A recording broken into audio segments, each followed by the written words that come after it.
సముద్రంలో చేపల వేటకు వెళ్లిన 7 మత్స్యకారుల ఆచూకీపై ఆందోళన నెలకొంది. ఈ నెల 1వ తేదీన వేట కోసం సముద్రంలోకి వెళ్లిన మత్స్యకారులతో కుటుంబ సభ్యులకు సంబంధాలు తెగిపోయాయి. వారి సెల్ ఫోన్లు స్విచ్ ఆఫ్ కావడంతో కుటుంబాలు తీవ్ర ఆందోళన వ్యక్తం చేస్తున్నాయి. మత్స్యకారుల కోసం గాలింపు చర్యలు చేపట్టాలని బంధువులు అధికారులను కోరుతున్నారు.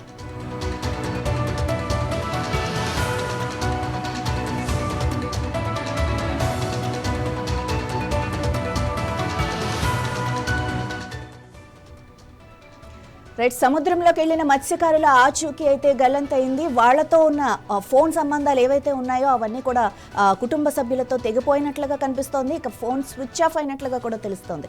ఇదే విషయానికి సంబంధించి మరింత సమాచారం మా కాకినాడ నుంచి వర్మ ప్రతినిధి అందిస్తారు. వర్మ, అసలు అంటే వేటగాళ్ళు ఎలాంటి ఇవి తీసుకొని అంటే వెళ్ళలేదా?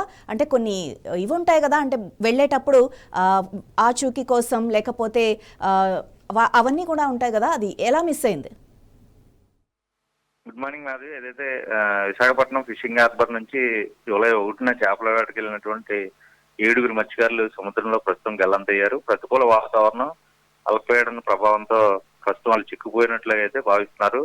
వారి ఆచూకీ కోసం గాలింపు చర్యలు ముమ్మరంగా అయితే కొనసాగుతున్నాయి. అయితే గల్లంతైన మత్స్యకారులు 6 కూడా విజయనగరం జిల్లా భోగాపురం మండలం మక్కానికి చెందిన వారు కాగా, మరొకరు విశాఖ జిల్లా భీమిలి మండలం పెదనాగమయ్యపాలెంకి చెందిన వారుగా ప్రస్తుతిస్తున్నారు.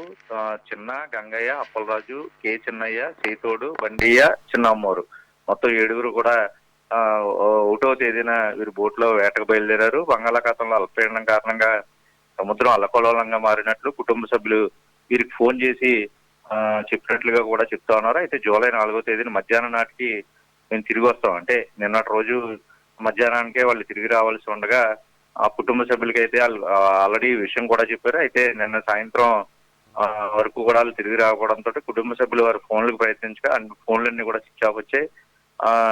మత్స్యకారుల కుటుంబ సభ్యులు మరపడవల ఆపరేటర్ల సంఘం ఏదైతే ఉందో అధికారులను అప్రమత్తం కూడా చేశారు. అధికారుల సమన్వయంతో గల్లంతైన మత్స్యకారుల కోసం గాలింపు చర్యలు అయితే కొనసాగుతున్నాయి. అయితే ప్రతిరోజు దైనందిక జీవితంలో వేటకి వెళ్ళేటటువంటి మత్స్యకారులు ప్రస్తుతం 7 కూడా గల్లంత అవడం పట్ల ఎక్కడో ఒకవైపు, ఎందుకంటే బంగాళాఖాతంలో అల్పపీడనం ఉంది, ఎదురుగాళ్ళు భారీగా వీస్తున్న నేపథ్యంలో ఏదైనా ఒడ్డుకు చేరుకుని ఉంటారు, లేదంటే సముద్రంలోనే ఒక చోట లంగర్ వేసుకుని ఎక్కడైనా ఉండి ఉంటారు. కాబట్టి ఎందుకంటే ఛార్జింగ్ మొబైల్ లేకపోవడం, లేదంటే సిగ్నల్స్ లేని ప్రాంతంలో వాళ్ళు ఎక్కడైనా ఉండి ఉన్న నేపథ్యం పూర్తిగా కూడా మీరు అన్నట్టుగా GPS ట్రాకింగ్ ఈ మత్స్యకార బోట్లకి ప్రత్యేకించి అమర్చి ఉంటారు. ఆ ట్రాకింగ్ కూడా సిగ్నల్స్ అందలేని పరిస్థితుల్లో ప్రస్తుతం గల్లంతయ్యారా, లేదంటే సముద్రంలో బోటు తిరగబడి అన్న మునిగిపోయారా అన్న కోణంలో, ఎందుకంటే 4 నాటికల్ మైళ్ళు దాటి వేట చేయడానికి పూర్తిగా కూడా నిషేధమైన ఆజ్ఞలు అయితే ఉంటాయి, ఆ పరిధి దాటి వాళ్ళు వెళ్ళారా, లేదంటే ఈ కోణాల్లో ప్రస్తుతం గాలింపు చర్యలు జరుగుతున్నాయి. ఏదైనా ఒక తీర ప్రాంతంలో వీళ్ళు చేరినట్లుగా సమాచారం ఉందా అని ఇటు నేవీ బృందాలకు సంబంధించి ఒకవైపు గాలింపు చర్యలు చేపడుతున్నాయి. అలాగే పోలీసులు కూడా వివిధ స్టేషన్లకు ఫోన్ చేసి ఆరా చేస్తున్న పరిస్థితులు అయితే ఉన్నాయి. అయితే ప్రస్తుతానికి 7 కుటుంబ సభ్యులు కూడా తమ వారు ఇంకా తిరిగి రాకపోవడంతో ప్రస్తుతం ఆందోళన చెందుతున్న పరిస్థితులు అయితే ఉన్నాయి. అధికారులు గాలింపు చర్యలు ముమ్మరం చేసి తమ వారిని రక్షించాలని చెప్పి కూడా కుటుంబ సభ్యులు అయితే కోరుతున్న పరిస్థితి అయితే ఉంది. అయితే ఎప్పుడూ కూడా ఇన్ని రోజుల్లోని ఇప్పుడు వేట నిషేధం తర్వాత తొలిసారిగా వెళ్ళిన తర్వాత ప్రస్తుతం ఆచూకీ గల్లంత అవడంతో కుటుంబ సభ్యులు ఒకంత ఆందోళనకు అయితే గురవుతున్నారు. అధికారులు మాత్రం విస్తృతంగా గాలింపు చర్యలు ముమ్మరంగా అయితే ప్రస్తుతం చేస్తున్న పరిస్థితులు అయితే ఉన్నాయి. మాది వర్మ, అంటే ఆల్రెడీ సిచ్యువేషన్ ఇలా ఉంది, అంటే వెదర్ ఇలా ఉంది కదా, వర్షాలు పడుతూనే ఉన్నాయి ఫ్రీక్వెంట్గా. సో ఇలాంటి టైంలో తీర ప్రాంతాలు ఏవైతే ఉన్నాయో అలాంటి చోట బోట్లు ఉన్న వాళ్ళకి, మత్స్యకారులకు వీళ్ళు కోస్ట్ గార్డ్స్ చెప్తూనే ఉంటారు కదా, అంటే ఈ టైంలో వెళ్ళకూడదు, ఈ టైంలో వెళ్ళొచ్చు, ఇలా ఏమీ హెచ్చరికలు రాలేదా? లేకపోతే వచ్చినా కూడా ఈ మత్స్యకారులు పట్టించుకోలేని పరిస్థితి ఉందా?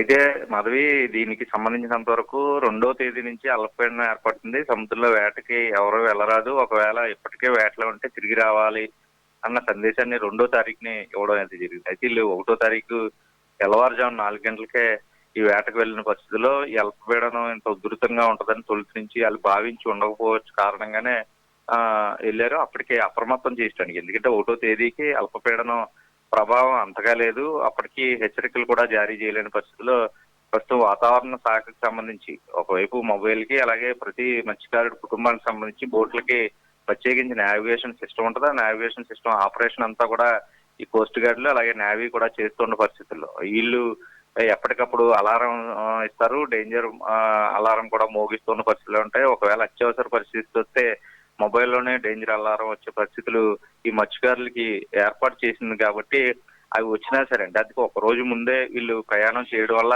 తిరిగి 4వ తేదీకి వచ్చేస్తామని వాళ్ళు కూడా ఫోన్లో కుటుంబ సభ్యులకు చెప్పిన నేపథ్యంలో ప్రస్తుతం 2వ తేదీ హెచ్చరికలు జారీ చేసిన నేపథ్యంలో ముగించుకుని వెళ్ళిన సుదూర ప్రాంతం వెళ్ళి తిరిగి రావడానికి కనీసం 2 రోజులు పట్టే కార్యక్రమం అయితే ఉంటది. దానిలో భాగంగా హెచ్చరికలకి తిరిగి వస్తున్నప్పుడే వీళ్ళు ఆచూకీ అయితే గల్లంతైనట్లుగా ప్రస్తుతం అధికారులు చెప్తా ఉన్నారు. అయితే వీళ్ళ కోసం ముమ్మరంగా గాలిస్తున్నాం, ఏదో ఒక తీర ప్రాంతానికి చేరి సురక్షితంగా ఉండి ఉంటారు అని అధికారులు ఒకవైపు చెప్తా ఉన్నారు. అయితే వీళ్ళతో పాటు సహచర బోట్లు కూడా సమీపంలో ఎక్కడా వీళ్ళు మాకు కనపడలేదన్నట్టుగా, ఎందుకంటే వాళ్ళు కూడా హెచ్చరికలు జారీ చేసిన వెంటనే వీళ్ళతో పాటు వెళ్ళిన బోట్లు కూడా కొన్ని తిరిగి వచ్చిన పరిస్థితులు అయితే ఉన్నాయి. వాళ్ళని సంప్రదిస్తే వీళ్ళు ఎక్కడా కనపడలేదన్నట్టుగా వీళ్ళ దగ్గర నుంచి ఎటువంటి సమాచారం లేదు. కాబట్టి వీళ్ళు ఏదో ఒక ప్రాంతానికి వెళ్ళారా, లేదా ఈ ఎదురుగాలు భారీ గాలులు వీస్తున్న నేపథ్యంలో ఏదైనా ఒడ్డుకి పూర్తిగా కూడా చేరుకున్నారా అన్న కోణంలోనే ప్రస్తుతం అధికారులు దర్యాప్తు చేస్తున్నారు. వీళ్ళ 7 కోసం అయితే గాలింపు చర్యలు ముమ్మరంగా కొనసాగుతున్నాయి. మాధవి. Thank you Varma.